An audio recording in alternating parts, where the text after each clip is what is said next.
जैसलमेर का एक श्री मोहनगढ़ है, वो कस्बा है जहाँ पे 6 महीने के बाद एक दूसरी घटना होती है जो दिल दहलाने वाली घटना है। जैसलमेर के नहरी मोहनगढ़ क्षेत्र के पास जो पिछले दीपावली को डबल मर्डर हुआ था, वही घटना एक बार फिर देखने को मिली है। 80 वर्षीय बुजुर्ग और उसकी पत्नी 75 वर्षीय जो रात्रि में सो रहे थे और आदतन अपराधी कहे या चोर कहे जो घर में घुसते हैं और चोरी के बाद दोनों की हत्या कर दी जाती है, ऐसा परिजनों का भी आरोप है। परिजन हमारे साथ मौजूद हैं, इनसे जानना चाहेंगे कि क्या नाम है आपका और क्या पूरी घटना हुई थी। चंदा जी, क्या घटना हुई थी? घटना यही हुई थी, हम तो सुबह शाम को रोटी दे के आए, ठीक ठाक था।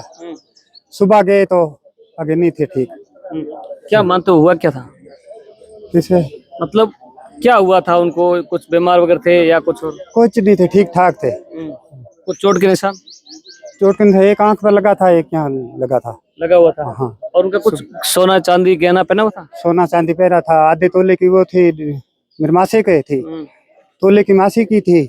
एक एक पग, 1 किलो का कड़ा थे पग में, बालियां थे। लेकिन सुबह मिले वापस? नहीं मिले। अच्छा, वो ले गए? सारी चीज गायब थी। मौके पर पुलिस पहुंची थी? पुलिस पहुंची, बाद में देखा था हमने, भाई नहीं थे उनके पास। बिल्कुल, अभी घबरा गए, उनसे बात करेंगे। क्या हुआ था, पूरी घटना क्या थी? भाई रात को खाना दे आए आदमी, बिल्कुल ठीक ठाक थे। सुबह गए तो खाना ले गए, आवाज मारी तो आवाज नहीं दे रहे थे। फिर अंदर गया तो खत्म कर दिए। फिर आया वापस, 1-2 बंदे को बुलाया, गए साथ। फिर पुलिस प्रशासन को बुलाया, वो गए। फिर ये अब इतने आ गए। चोट के निशान या? हाँ, चोट के निशान थे।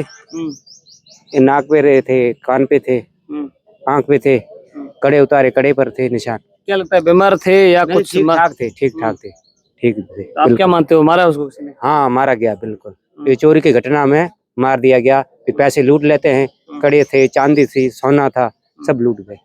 ग्रामीण मांग ये है भी उसको कड़ी से कड़ी सजा मिले, ठीक है, फांसी के कटारे तक जाए। हम यहाँ बैठे रहेंगे धरना देके। अच्छा, धरना दिए रहोगे? धरना चले रहेगा, 10 दिन तक रहेगा, महीना रहेगा। ग्रामीणों से जानना चाहेंगे, ऐसी घटनाएं बार बार हो रही है, क्या मानते हो आप इसको? देखो, ये प्रशासनिक फेलियर है और सीधा पहले तो यही है। दूसरा कि ये आए दिन ऐसी घटनाएं घट रही है, वो भी रात के अंधेरे में। पहले 6 महीने पहले वो भी घटना घटी, वो भी डबल मर्डर, एक बॉडी अंदर एक बाहर। और ये भी इस तरह की घटना, एक कमरे के अंदर मृत पाएगी वृद्ध महिला और एक पुरुष बाहर। और दूसरी बात कि इसमें क्या आए दिन ये घटनाएं हो रही है और ये बार बार मेडिकलों पे बिकने वाला नशा इनसे और कई तरह की रात को गश्त नहीं, ये चीज़ों की कमी की वजह भी साफ साफ दिख रही है। ग्रामीणों में इस बात का रोष भी है। पिछली बार भी जगह जगह इन्होंने बोला था कि हम सेफ्टी बढ़ाएंगे, चौकियां चालू करेंगे, मंडी के आसपास करेंगे, चौधरी चौराहे पे करेंगे, लेकिन अभी तक वो दिखाई नहीं दिया। धरातल भी दिखाई नहीं दिया, क्योंकि इस पे ये अब जो वृद्ध है उसके मुंह में कपड़ा ठूसा हुआ, आंखों पे चोट, ये दिखा रहा है कि उसको दर्दनाक तरीके से मारा गया। अभी तक तो यही पता चला। और मौके पर अभी पीएम पुलिस ने करवा दिया और पुलिस ने यही आश्वासन दिया है कि तुरंत हम गिरफ्तारी करेंगे। अभी पुलिस प्रशासन किस प्रकार से कार्य कर रही है, क्योंकि ये एक मोहनगढ़ कस्बा है, बाहरी लोग आते हैं, लेकिन यहाँ गश्त वस्त में कितनी कमी नजर आ रही है? नहीं, ये तो कमी है, क्योंकि इनके बीट कांस्टेबल अभी तक सक्रिय नहीं।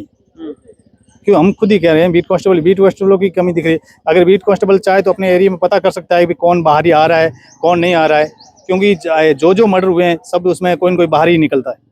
पिछले बार जो हुआ था उसमें भी पंजाब से और हरियाणा से अपराधी थे।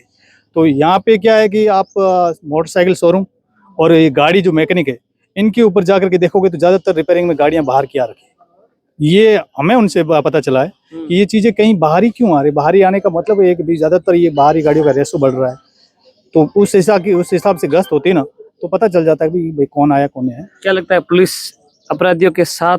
नहीं, ऐसा तो नहीं कह सकते, क्योंकि पुलिस उस केस में भी बहुत जल्द गिरफ्तारी हो गई थी। इस मामले में हमें डिप्टी साहब से और एसपी साहब से भी यही भरोसा मिला है और हमें खुद ही भरोसा है इस चीज का कि जल्दी खुलासा हो जाएगा इस मर्डर का भी।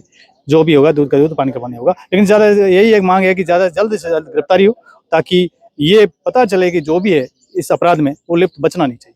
यही बिल्कुल। और भी ग्रामीण इनसे जाना जाएंगे, लगातार आपके क्षेत्र में जो घटनाएं हो रही है, क्या मानते हो? आज हमारे घर पे भी भय है कि कहीं हम रात को सोएंगे, कोई अपराधी आकर हमको मार कर हमारा घर लूट ना ले जाए। गांव के हर घर के अंदर यह भय है,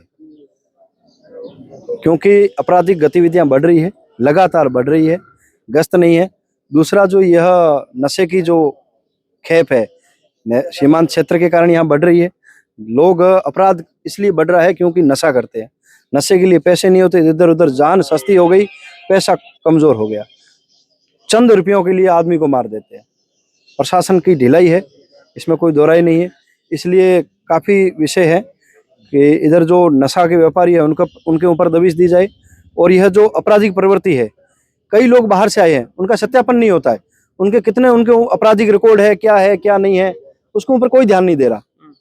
आखिरकार इसका किसकी जिम्मेदारी है जो इन आपराधिक प्रवृत्ति के लोगों पर ध्यान करेंगे, उनके ऊपर कुछ पाबंदियां लगाएंगे। लोग यहाँ आ रहे हैं, दिन ब दिन घटनाएं बढ़ रही है, कोई नहीं है, सब सो रहे हैं। प्रदेशों से कोई अभी अपराध करके यहाँ 4-5 दिन पहले हमारी गली के अंदर कोई आए, दरी बेच रहे हैं, पूछा कहाँ से हो तो पहले कहा दिल्ली से, मैंने कहा दिल्ली में कहाँ से हो तो कहा हरियाणा से, मैंने कहा हरियाणा में कहाँ से हो तो कहा हम यूपी के। यूपी के एड्रेस का उनका आधार कार्ड निकला, मैंने तुरंत जांच एजेंसी को बुलाया, उनको तुरंत यहाँ से भगाया। लेकिन उनके पास बहाना होता है कि हम तो धंधे के लिए आए हैं। धंधा करना भारत के अंदर कोई मना नहीं है, कहीं पर भी जा सकता है, जीवन यापन के लिए कुछ भी काम कर सकता है। तो इसका वो दुरुपयोग कर रहे हैं, दिन भर वो रेकी करते हैं धंधे के बहाने से। रात को जहां उनको लगता है कि यहाँ सुरक्षित है, वो उस घर के अंदर घुसते हैं, लूटपाट करते हैं, मारते हैं लोग। इसलिए लूट और हत्या सामान्य हो गई है क्षेत्र में। इसलिए आखिरकार जिम्मेदारी किनकी है, उनको तय करनी चाहिए कि इस क्षेत्र में हम आम जन के अंदर विश्वास पैदा कर सकते हैं कि नहीं कि वो सुरक्षित है। फिलहाल मन में डर है। हाँ, डर है। मैं आज सुबह जब घर पे मैंने ये सुना और मैंने अपने घर वालों को बताया कि देखो आज व्हाट्सएप में ये न्यूज आई है, तो घर वाले भी डर गए, क्योंकि आज हर घर के अंदर कुछ ना कुछ तो धन वस्तु है, तो उसकी लूट के कारण हमको मार के चले जाएंगे, कोई पता नहीं है। घर के अंदर 2 है, दोनों को मार दिया, कल को किसी घर के अंदर 4 होंगे, 5 होंगे, पता नहीं कितने लोग आए, कितने कहाँ क्या हो रहा है, किसी को पता नहीं। इसकी क्या कमजोरी हो सकती है और इसके लिए क्या कुछ संदेश रहेगा? दोबारा सवाल पूछे। किसकी कमजोरी के कारण ये हो रहा है और सुरक्षा को लेकर क्या कुछ संदेश रहेगा? सीधा है, कहीं ना कहीं पुलिस प्रशासन की कमी रही है। यहाँ के लोगों का सत्यापन करना चाहिए, बाहरी लोगों का गश्त बढ़ानी चाहिए। और यह जो नशा जो बढ़ रहा है दिन ब दिन युवाओं में, इसको कम करना चाहिए। इसलिए सरकार से भी मेरे हाथ जोड़कर विनती है कि नशे के व्यापारियों के खिलाफ कार्रवाई की जाए। पुलिस प्रशासन को यह निर्देश दिया जाए कि दिन रात गश्त की जाए। और बीट प्रभारी से निवेदन रहेगा कि वह सत्यापन करे, बाहर के लोग जो आए हैं उनके आपराधिक रिकॉर्ड क्या है। आज वो यहाँ ठेला लगाते हैं, कोई प्रतिष्ठान लेके बैठे हैं, उन बाहर के लोग हैं, राजस्थान के भी नहीं है, दूसरे जिले के होते तो कुछ नहीं, लेकिन राजस्थान के बाहर के हैं, उनका सत्यापन नहीं है, पुलिस के पास उनका कोई रिकॉर्ड नहीं है। जहां से वो आए हैं उनका वहाँ आपराधिक रिकॉर्ड क्या है, कुछ नहीं है। बिल्कुल, ये नहरी बेल्ट है, यहाँ पे आए दिन बाहरी लोग आते हैं और भूमाफिया कहे या कुछ और कहे। हालांकि पिछले 6 महीने के अंदर ये दूसरी घटना है। जो दंपति है वो घर पे सो रहा था, हालांकि उसकी कोई संतान नहीं है। 80 वर्षीय बुजुर्ग था, उनकी पत्नी थी 75 वर्षीय, जिनके पैरों में कड़े थे और हाथों में कुछ पहना था, गले में पहना हुआ था, जो सारे निकाल के ले गए हैं। तो परिजनों का आरोप है कि कहीं ना कहीं ये मर्डर की है जो है, हालांकि डबल मर्डर कहा जा सकता है। लेकिन ग्रामीणों का कहना है कि कहीं ना कहीं पुलिस प्रशासन की है वो ढिलाई है। पुलिस प्रशासन द्वारा कोई गश्त है या कुछ ठोस कार्रवाई है वो देखने को नहीं मिल रही है। और आमजन में भी डर लग रहा है कि कल उसके घर घटना हुई, कल सुबह हमारे भी घटना हो सकती है, या कल क्या हो सकता है, हम सुबह जैसे उठेंगे हमारे घटने में कितनी घटना हो सकती है, नहीं या जैसलमेर की घटना, ऐसी कई घटना देखने को मिली है। तो इस पर साफ संदेश है ग्रामीणों का कि पुलिस के रवैये से ये पूरी तरह से असंतुष्ट है, नाराज नजर आ रहे हैं। जो एसपी महोदय और सरकार से निवेदन करना चाह रहे हैं और यहाँ के जो बीट अधिकारी है, यहाँ के जो अधिकारी है, उन्हें आदेश देवे कि यहाँ की सुरक्षा को लेकर वो हमेशा खरे उतरे। जुड़े रहिए दादास्ता के साथ, गुजरात पर, जैसलमेर।